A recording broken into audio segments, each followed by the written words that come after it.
This is how you reset your service light without a snap-on tool or anything like that, or taking it to the dealer. So what you're going to need is a paper clip, and then obviously the key to the bike. Yours is going to say service. This one's already done, but I'm going to show you how to do it. With the bike off, make sure it's off. This is going to be all together here. Put your key into this, take the rear seat off, the passenger seat, or cowl, whatever you have on. This plug that sits here, you're just going to take it out.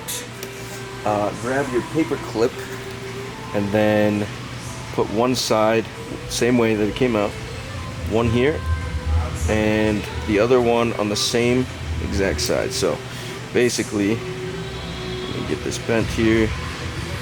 This is a new paper clip, but like that, so when it's all the way in. Make sure to do this with the bike off, not on, because you can fry your ECU. So once it's shorted out, go ahead and go back to the front of the bike where the tack is and the controls, and I'll show you how to reset it. Go ahead and turn your key. After you turn your key, it's going to say service. What you're going to do is come over here, hold this up until you get to a similar page like this.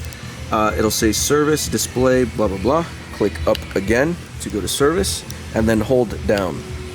Just hold it. After you do that, it'll go to a different setting or page. Hold down again, and then it's going to say yes or no. Hold down again until it switches.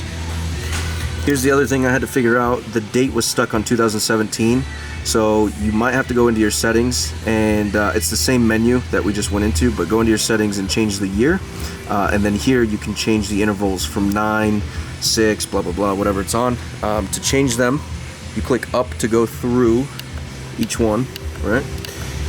And then if you want to choose that, hold down on this again, just down, and then it'll allow you to change it. So you can go up, down. After you get on the one that you want, hold down again, and you're good to go. After you have all of them inputted, hold set, hold down on the controls, and then that is how you do it. So it's reset. Turn the bike off again, come back to the back, then take the paper clip out.